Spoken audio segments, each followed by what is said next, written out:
Welcome to Daily Buzz News. In a shocking turn amid South Africa's Madlenga Commission probe into police corruption, former police minister and ambassador Nathi Mthethwa, allegedly tied to the infamous Big Five crime syndicate, has taken his own life in Paris. Just days after KwaZulu-Natal Police Commissioner Lt.Gen Mkhwanazi exposed Mthethwa's worst political interference in shielding corrupt intelligence boss Richard Ndluli. And as crime intelligence head Lt.Gen Khumalo revealed syndicate infiltration via leaked WhatsApp chats, Mthethwa plunged from the 22nd floor of the Hyatt Regency Hotel. French authorities are investigating, but whispers of foul play swirl as the nation grapples with deep-rooted graft in its halls of power. A tragic end to a tainted legacy, or a silenced truth. The Big Five boss, two corrupt former minister and South African ambassador to France, Nathi Mthethwa, commits suicide after being exposed by General Mkhwanazi and General Khumalo. His wife and police investigators speak out. In the heart of Paris, the capital city of France, located some 12,400 kilometers away from South Africa's Pretoria, on the morning of the 30th of September 2025, luxury and tragedy collided. Beneath the glittering glass facade of the Hyatt Regency, one of the French capital's tallest landmarks, the lifeless body of a powerful man was discovered. He was no ordinary guest. He was Nkosinati Emmanuel Mthethwa, known to many South Africans simply as Nathi Mthethwa. Once a towering figure in South Africa's ruling party, the ANC. Once the man trusted with the highest offices of the state, safety and security, police, arts, sport, and finally diplomacy. At 58 years old, he wore suits that carried the weight of decades in power. And yet, on that Tuesday, he was found at the foot of a building, a victim of a fatal fall that would shock the nation. This is the story of how a life of political triumphs, corruption scandals, and betrayals ended in a hotel courtyard in Paris, a story that now raises haunting questions about loyalty, guilt, and the crushing pressure of power. Mthethwa checked into the Hyatt Regency Paris Etoile quietly. It was Monday afternoon. The city was alive, buzzing with its usual rhythm. Tourists were flooding cafes, cars were honking along the peripherique, and business travelers were lugging suitcases through revolving doors. No one knew that he would not leave alive. He booked a room on the 22nd floor, a privileged view across western Paris, the city stretching out under a crystal blue sky. But above that normal exterior, something heavy was pressing on him. Later, prosecutors would reveal that the secure hotel windows in his room had been forced open. Scissors, a crude tool of desperation, were left near the sill. That night, his wife, Philisiwe Buthelezi, received a message. It was short. It was troubling. He apologized. He spoke of ending his own life. Alarmed, she contacted authorities. A search began near the Bois de Boulogne, the sprawling woods of Paris, where his phone had last pinged. But it was already too late. By the next morning, Tuesday the 30th of September, a hotel security guard would find him dead in the interior courtyard. Officials ruled out foul play. Initial findings leaned towards suicide. And just like that, a man who had stood at the front lines of South African politics for 4 decades was gone. In 2008, under interim President Kgalema Motlanthe, Mthethwa was appointed Minister of Safety and Security Service. Shadows began to gather. Mthethwa's tenure as police minister from 2009 to 2014 was marred by controversies that would later haunt him. The most infamous was the Marikana massacre in 2012, where police under his oversight opened fire on striking mine workers at the Lonmin Platinum Mine, where President Ramaphosa was a director, killing 34 and injuring dozens more, painting a picture of a man who allegedly abused his power for personal gain and to protect allies. The Zondo Commission, established in 2018 to investigate state capture, heard damning testimony about Mthethwa's involvement with Richard Ndluli, the former head of the South African Police Services, SAP's, Crime Intelligence Division. Ndluli, a controversial figure accused of treating the division's secret slush fund like a personal piggy bank, was said to have lavished gifts on Mthethwa, including a 195,581 rand boundary wall around his private residence in Gwambonambi, in KwaZulu-Natal, funded illicitly from intelligence coffers. Witnesses, including Colonel Tanachaya Naidu, who was in witness protection, recounted how Mthuli instructed the purchase of a 400,000 rand Mercedes from Mthethwa, which Naidu personally delivered to Pretoria. When journalists began sniffing around, Mthethwa reportedly panicked, claiming journalists are following me, prompting the vehicle's retrieval. These revelations were not isolated. The Mokoro Commission in 2019 further exposed Mthethwa's alleged interference in investigations. Major General Johan Bussen, a former Hawks commander, provided a 500-page affidavit detailing how Mthethwa pressured officials to reinstate Mthuli despite serious allegations against him. Bussen, who was investigating Zuma family connections like businessman Doshan Pandari, currently facing fraud and tax evasion charges, claimed Mthethwa's actions were part of a broader effort to shield corrupt networks.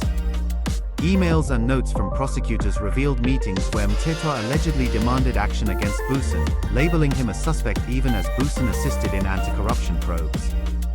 This ministerial overreach, as Bussen described it, violated the separation of powers, turning the Police and National Prosecuting Authority (NPA) into tools for political vendettas. Mthethwa's career trajectory took him from police oversight to the Ministry of Arts, Sports, and Culture in 2014, a position he held until 2023. Here too, scandal followed. His proposal for a 22 million rand national flag project drew widespread ridicule and accusations of wasteful expenditure, symbolizing the extravagance that plagued the ANC under Zuma. Critics saw it as emblematic of a government disconnected from the poverty and inequality still afflicting millions. Despite these controversies, Mthethwa's loyalty to the ANC secured him a plum diplomatic posting in December 2023, ambassador to France, permanent delegate to UNESCO, and ambassador to Monaco. Paris, with its grand boulevards and cultural prestige, seemed a fitting exile for a veteran politician. He was tasked with strengthening bilateral ties, fostering partnerships in education, culture, and trade, roles that placed him at the heart of international diplomacy, representing South Africa's aspirations on the global stage. But the past has a way of catching up, and for Mthethwa, it arrived in the form of the Madanga Commission, a fresh inquiry into police corruption and misconduct. On September 19, 2024, KwaZulu-Natal Police Commissioner General Mkhwanazi took the stand, delivering testimony that would prove explosive. Mkhwanazi accused Mthethwa, during his time as police minister, of pressuring him to reinstate Mthuli, allowing the disgraced intelligence chief to continue plundering funds. Mkhwanazi described how Mthuli treated the crime intelligence slush fund as a personal ATM, funding lavish lifestyles, including trips and luxuries, with Mthethwa allegedly complicit or benefiting. I'm talking about experience I had, was that Mkhwebi had written a first letter and referred to the Inspector General. Inspector General responded back and said, this is not my terrain. And Mkhwebi write another letter and say, my final decision. And that was the end of the case. But coming back now to the stopping of a disciplinary part, because although they are saying this in court, but disciplinary is within my control, I'm not going to stop it, not unless they write to me and say, stop. Inspector General, remember I said, commissioners, is the one who have an oversight role within the 6 Rand Fund account. So what she says to me in black and white, I must believe it, because she's the one who's responsible for monitoring the abuse of this fund and whether it is used according to the rules set out within the intelligence space. So before I left with her to the house, I told the minister that I'm done acting. If you think me being the acting national commissioner, I must now bow down to the wrong illegal instructions that you're giving me. His words was, I didn't appoint you, it's the president that appointed you. So I told the president, I'll go and meet with him, but I'm done acting. So I went to the Inspector General's office, and I don't know whether it's my ancestors or whatever that helped me, because the letter that she had written me first, that cleared Mthuli and said I must charge the CFO, which she later withdrew. She did not destroy the letter. She archived that letter, and she issued me another letter which contradicts that. Remember, the first letter said Mthuli is clean. Now that she's giving me another letter that talks about the case, she's saying, no, Mthuli is not clean. He must go to court. So those two letters are contradicting each other. But instead of destroying the first letter, she didn't. She archived it, and she withdrew that from the archive. She gave it to me. So I took that and I walked, contacted the president, and I told the president I'm done acting. Then the president said, no, I'm going to get someone. And I went to meet management. I told all the generals, said, prepare your exit, because whoever is going to come is going to deal with you harshly. And indeed, that's what happened, commissioners. Gerald Pierre was appointed, and I was made to go and sit at home in Montana for the whole year, which was fine. This echoed earlier commissions but added new layers, implicating Mthethwa in a Big Five cartel allegedly involved in contract killings, drug trafficking, hijackings, and fraud. As one of 3 KwaZulu-Natal-born police ministers accused of interference, Mthethwa's name was now linked to a region notorious for political assassinations and organized crime. At the heart of General Dumisani Khumalo's revelations was the existence of a cartel known as the Big Five.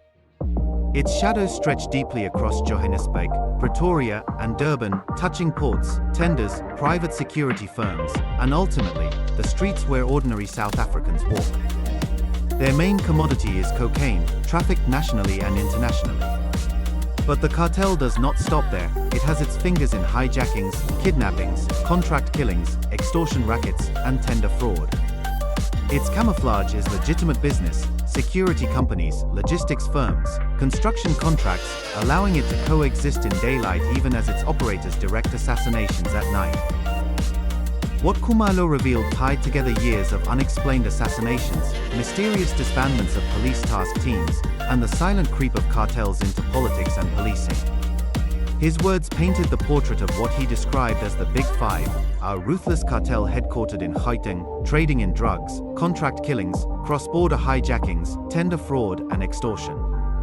2 of the names he revealed, Ketiso Molefe and Vusimuzi Katmatlala, already known to police as controversial businessmen and prime suspects in gangland murders, were now named in the heart of this shadow empire.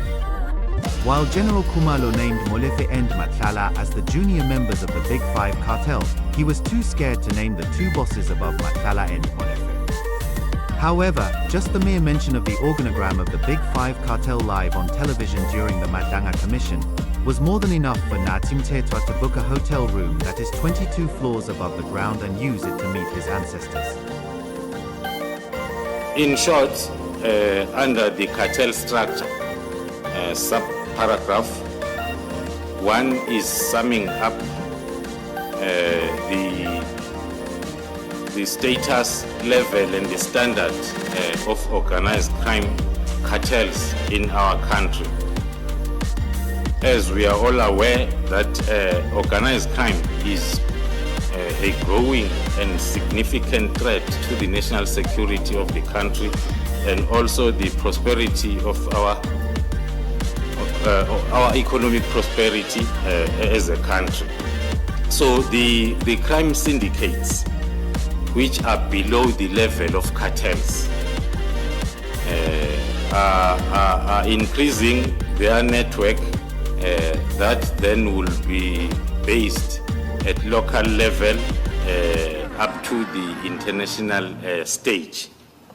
Amongst these cartels, which are made up of different syndicates, there is one identified in the country known as Big Five, which have since been identified as being very sophisticated, and it has got widespread influence, and it's involved in a broad spectrum of their illicit activities.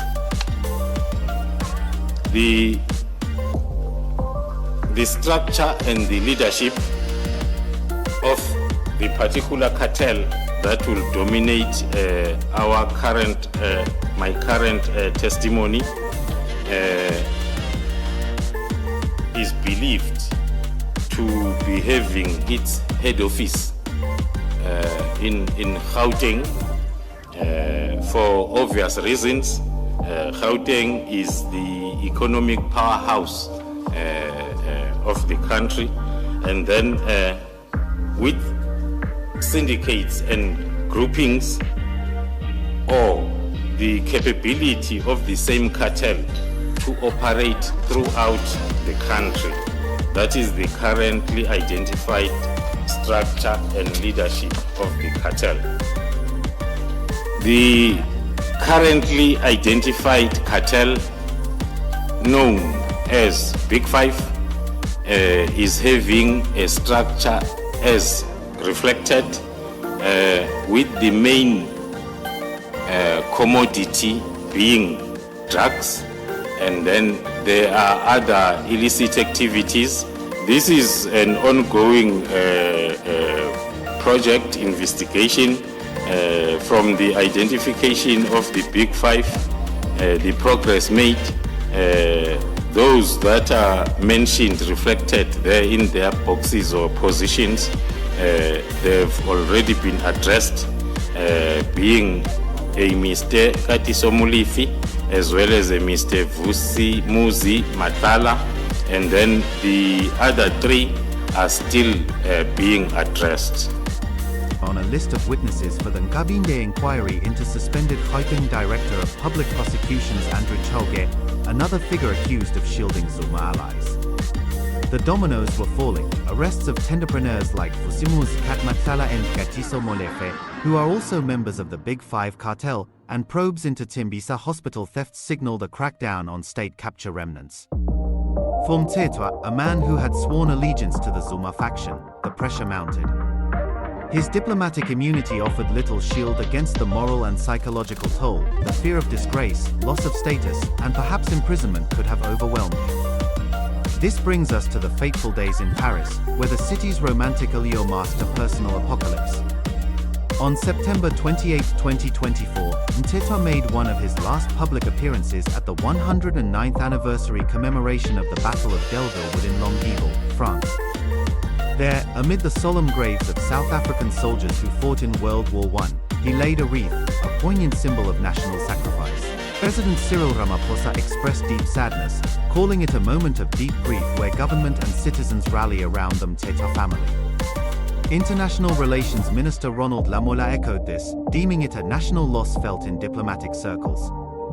The ANC's Mahlengi Bing praised Mthethwa as a committed cadre of the liberation struggle, yet the tributes ring hollow against the backdrop of corruption. Psychologically, Mthethwa's decision reflects the crushing burden of exposure. Implicated in multiple commissions, he faced not just legal repercussions but the erosion of his revolutionary legacy. As ambassador, the scandals jeopardized South Africa's image abroad. UNESCO's ethical standards clashed with allegations of slush fund looting and interference. The Madanga Commission's timing, with Mkhwanazi's testimony fresh, likely intensified his isolation in Paris, far from home support networks. KwaZulu-Natal's violent political landscape, where rivals are eliminated, might have fueled paranoia. The Zuma years saw institutions like SAPS and NPA captured, protecting elites while ordinary citizens suffered. Mthethwa's alleged ties to Mkhulu, Chiba, and Chauke exemplify this. Prosecutors pressured, investigations obstructed, all to shield the powerful. Booson's affidavits detail a conspiracy where Mthethwa met with NPA officials, demanding prosecutions against anti-corruption crusaders. Emails from Chauke to subordinates, urging action with the minister, reveal the depth of collusion. Even after Zuma's ousting, these networks persisted, but commissions like Madanga are lancing the boil, leading to arrests and inquiries. Mthethwa's death also highlights the human cost of political life in South Africa. ANC veterans, once heroes of the struggle, now face scrutiny for betraying ideals. His suicide, if confirmed, joins a grim list of figures who chose self-destruction over accountability, echoing global tales of fallen leaders. The ANC mourns a distinguished servant, citing his World Cup board service and party contributions, but the corruption shadow looms large. The African National Congress, founded in 1912, evolved from a moderate advocacy group to a revolutionary force under leaders like Nelson Mandela and Oliver Tambo. Mthethwa's involvement in the underground from 1988 to 1989 placed him in the thick of Umkhonto weSizwe operations, the ANC's armed wing. His arrest during the state of emergency, declared by P.W. Botha in 1985, was part of a crackdown that detained over 25,000 people. Released in the early 1990s amid negotiations, Mthethwa transitioned seamlessly into democratic politics, embodying the struggle credentials that propelled many to power. General Mkhwanazi's exposure was pivotal. As KZN commissioner, he navigated a province where over 200 political killings occurred since 2016. His testimony detailed Mthethwa's interference in Mdluli's case, who faced charges for murder, fraud, and abuse. Mdluli's slush fund, meant for covert operations, funded personal excesses, trips to Singapore, luxury cars, and even family weddings. Mthethwa's wall and Mercedes were drops in this ocean, but symbolic of patronage. Thanks for watching.